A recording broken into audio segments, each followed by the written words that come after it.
Stacy. Welcome to the kitchen of my old Kentucky home. Today we're going to be exploring the German immigrant influence on Kentucky's culinary scene. We're going to be making Goetta and drinking Highballs. For our Goetta, we're going to need a pound of pork sausage, a pound of ground beef, 1 large chopped onion, a teaspoon of pepper, a teaspoon of salt, 1½ tablespoons of garlic, 2½ cups of steel-cut oats, and 8 cups of water.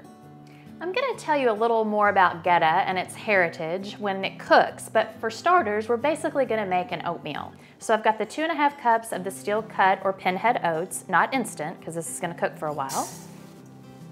We're going to have salt and pepper, and then adding 8 cups of water. And we're just going to stir this up. You're just basically making a savory oatmeal, and we're going to put this on the stove and cook it for 2 hours. So we basically have a savory oatmeal that we've cooked for 2 hours, and now we're going to add our meat and other ingredients. We're adding that pound of ground beef. We're adding a pound of pork, ground pork. You can also just go on and use ground sausage. We're adding a chopped onion.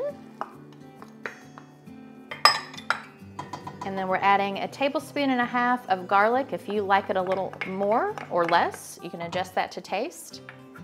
And we are just gonna stir this up and cook it for another hour. Now that we are at the third phase of our Goetta making project, I'm finally gonna tell you what it is. Basically, it is a boiled meat. It's a cousin of, say, scrapple in the Pennsylvania Dutch area, but that was made with meat scraps, mainly pork and corn and wheat. Or think of blood pudding out of the United Kingdom or Ireland. This is its German cousin. So this was meat, like we said. We have ground beef and pork, but mixed with oats. That's kind of makes it different. I'm gonna tell you a little more about it as we prepare our next stage. So now that we have our, basically, this is, but kind of essentially a meatloaf recipe as well, except we didn't bake it, we boiled it. So we have our boiled meat. Sounds really yummy. It looks really yummy too. Maybe not. But I promise it tastes good if you like this sort of thing. I think it's one of those acquired tastes, honestly. I happen to have acquired it as a young girl. So we're pouring this in. We're gonna do 2 pans of this, but I'm just gonna set up 1 for now. All right, we're gonna put this loaf in the refrigerator overnight. We are at our 4th phase of making Goetta, and we have our congealed loaf from being all night in the refrigerator last night. We're gonna turn this out. I'll do this first. And as I said, this was a cousin of a scrapple or a blood sausage, and it was the German immigrants who settled in the northern Kentucky area, even as far as Cincinnati, Ohio, and the Louisville area that were making Goetta back before World War II. And they did this, I think, probably, the recipes were cousins, but it was a way of stretching out your meat with the oats and making this last a little longer for a family. The story of how it has become so popular in this region, let's see how this comes out. Oh, beautiful, beautiful loaf there. Is that in 1946, after World War II, a man by the name of Robert Glyer, his family owned a butcher shop in northern Kentucky, Covington specifically, and the story goes he came back and wanted to offer something at his butcher shop that he loved, and that was Goetta, so they started making it. But prior to that, people just made it at home, like they still do today. And he started serving it at Glyer's butcher shop, and it became so popular because, as you can see, this is pretty time-consuming to do, so people started buying it from the butcher shop instead of making a lot at home. They sell millions of pounds a year now. There's even a festival that celebrates Goetta in northern Kentucky, usually in August. I've never been, it's on my list, but that's how that's the story of Goetta. All right, so you don't stop here. We're getting ready to go to our 5th and final step, and we're gonna saute this in some butter or oil, you can. You can cut this thick. I've seen it served as a replacement for like meat, just your main entree, or on a burger, or crumbled up, or nachos. The way I grew up eating it in our household, the Shepherd household, was for breakfast. So the thinner the better, and put a fried egg on top. So we're gonna slice this up. So the first one doesn't get very thin. We're not going to use that. We'll use these slices and we'll take them over to a hot skillet.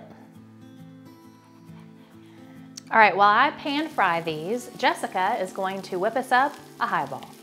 Since Stacy was making a dish from Northern Kentucky, I looked up north as well for some inspiration, and I found to their neighbor just to the north, Cincinnati, on their Imbibe Cincinnati website, this recipe for a Kentucky highball. So I'm going to use today Larceny bourbon, ginger simple syrup, fresh squeezed lime juice, and some fresh ginger slices, and top it with club soda.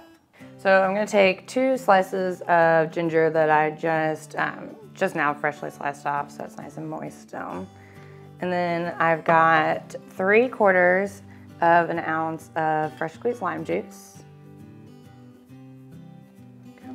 And then I made a ginger simple syrup by just boiling equal parts sugar and water, and then I added fresh sliced ginger into that while it was still hot and let it cool together, so now it's infused with that ginger flavor. So we're going to use a 1/2 ounce of this ginger simple syrup.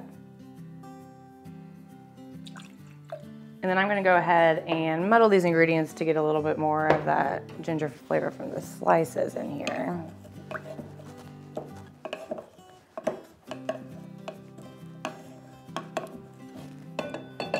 And then I'm going to add ice and then top it with the bourbon, and we'll give it a good shake. Oops. And we're going to use 2 ounces of Larceny.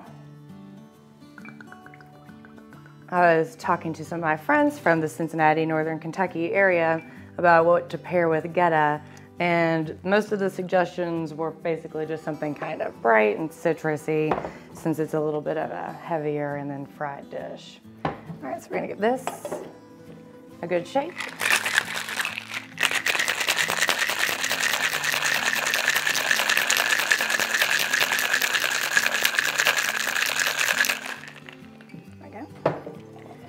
And then you're just gonna fill a highball glass with ice, and we're gonna strain these ingredients over top. Make too much of a mix. All right. Strain everything over the ice, and then we are just gonna top it off with club soda. Makes it a nice, light and refreshing cocktail. There you go. We've got a Kentucky highball. So Jessica, you know how we normally do this where I get an idea for what food I'm gonna make and then you pick the bourbon cocktail to complement, right? Well, I've got to tell you, when you picked this one, it was like just total serendipity to me because of a cute little family story. I know you want to hear it. I always do. Okay. I've always got one, right? So I grew up on Goetta, and it was that German influence. And the first time that I ever had a highball, I was actually in the Germantown neighborhood of Louisville. Yeah. Funny story. My best friend, her maiden name, Anne Margaret Weissar, very German. We were visiting her German family, a bunch of older aunts. We walked in at 10 in the morning. We were in college, later in college, totally 21. And walked in. They were having pancakes, and they asked me if I wanted a highball with my pancakes. That's in Germantown, kind of the German family. So right? There's some German influence to that. Yeah. Well, I definitely knew that when I chose it. So. It wasn't just a coincidence. I think so. But it's a great morning drink, right? Absolutely. This one is really good daytime, bubbly, light. Yeah, that's nice, light and refreshing. I think it paired well with our breakfast version of Goetta. Right. As I said before, you know, some people crumble it and put it on nachos, serve it as a sandwich. I realize it is acquired taste. I just happen to have acquired it at an early age. Yep, I'm getting there. There you go. There you go. So speaking of getting there, I am getting myself to Covington, Kentucky this summer to get up to that Goetta Fest once and for all. And go to Northern Kentucky just like we did with this episode. Hope you enjoyed it, and for more regional and Kentucky recipes, visit culinarylouisville.com, and we'll see you here next time on Bourbon and Biscuits. Cheers. Cheers. Cheers.